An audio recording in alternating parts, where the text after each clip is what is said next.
रामानुजाचार्य की 216 फीट ऊंची सिटिंग प्रतिमा का प्रधानमंत्री नरेंद्र मोदी इनॉग्रेशन उद्घाटन करने वाले हैं।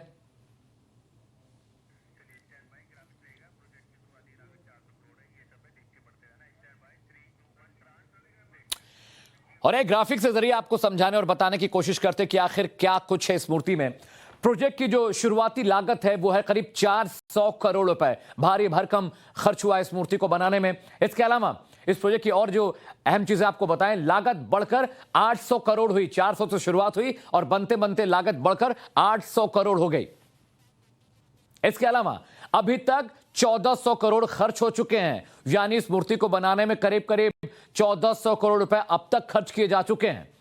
अगली अहम बात जो इस प्रोजेक्ट के बारे में वो ये है कि करीब 100 करोड़ का खर्च केवल प्रतिमा पर किया गया, यानी सिर्फ मूर्ति पर 100 करोड़ की प्रतिमा का 100 करोड़ रुपए खर्च किए गए सिर्फ प्रतिमा पर। सारा पैसा दुनिया भर से मिले दान से आया है, यानी सरकारी पैसे से बना है नहीं बना है, लेकिन जो दान के पैसे थे उनका ज्यादा इस्तेमाल हुआ है इस प्रतिमा को तैयार करने में। रामानुजाचार्य की जो प्रतिमा है, जो सिटिंग प्रतिमा है, दुनिया की सबसे बड़ी बैठी हुई प्रतिमा है। अष्ट धातु से बनाया गया है।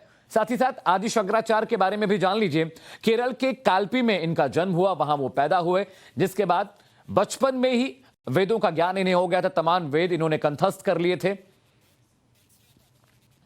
8 साल की उम्र में इन्होंने वैराग ले लिया था, घर छोड़ दिया था। ओमकारेश्वर में इन्होंने अपना पहला पड़ाव डाला, पहला उपदेश वहां दिया और भ्रमण करते हुए वाराणसी यानी काशी पहुंचे। तो ये तमाम अहम बातें जो हम आपसे साझा कर रहे हैं, अब ड्रोन के जरिए ये पूरा जो प्रोजेक्ट है उसे देखने और समझने की कोशिश करिए। कितना भव्य, कितना अप्रतिम है। 216 फीट ऊंची रामानुजाचार्य की ये प्रतिमा देखिए, अष्ट धातु से निर्मित है। इस प्रोजेक्ट को बनाने में करीब करीब 1400 करोड़ रुपए का खर्चा आया हुआ है। ज्यादातर पैसा जो इस प्रोजेक्ट को बनाने में इस्तेमाल किया गया वो दान का पैसा है। और प्रधानमंत्री नरेंद्र मोदी आज इस मूर्ति का इनॉग्रेशन करने वाले हैं, इसका उद्घाटन करने वाले हैं।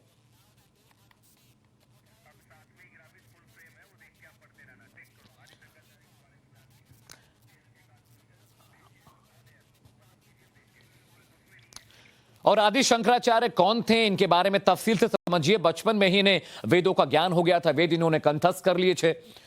साथ ही साथ 8 साल की उम्र में इन्होंने घर छोड़ दिया था, वैराग ले लिया था। ओमकारेश्वर में इन्होंने अपना पहला उपदेश दिया। ओमकारेश्वर इनका पहला पड़ाव था जहां पर इन्हें ज्ञान हुआ। भ्रमण करते हुए ये वाराणसी पहुंचे, काशी पहुंचे। यहां भी इन्होंने प्रचार प्रसार किया धर्म का, लोगों से मुलाकात की, लोगों को धर्म के बारे में जानकारी दी।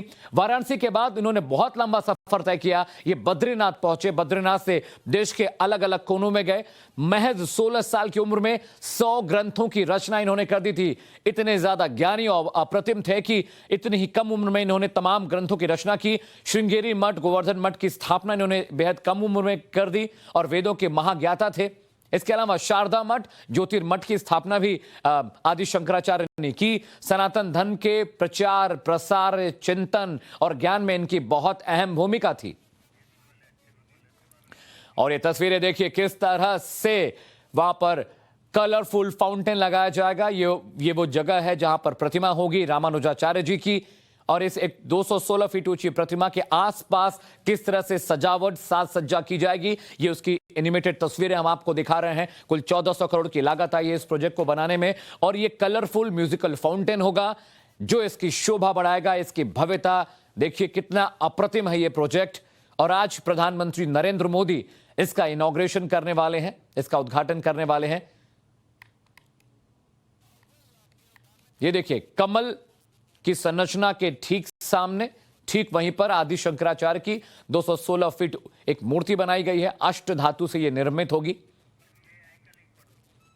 रामानुजाचार्य के जन्म के 1000 साल पूरे होने के मौके पर 2017 में प्रधानमंत्री मोदी ने रामानुजाचार्य पर एक डाक टिकट भी जारी किया था। उस समय पीएम नरेंद्र मोदी ने रामानुजाचार्य के बारे में क्या कुछ कहा था, आइए आपको सुनाते हैं।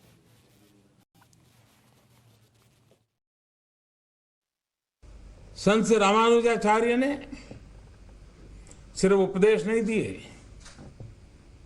सिर्फ नई राह नहीं दिखाई, बल्कि अपनी जिंदगी में उन्होंने अपने वचनों को जी करके भी दिखाया। हमारे शास्त्रों में जो लिखा है, मनसा वाचा कर्मणा, इस सूत्र पर चलते हुए उन्होंने अपनी जिंदगी को ही अपना उपदेश बना दिया। जो उनके मन में था वही वचन में था और वही कर्म में भी दिखा।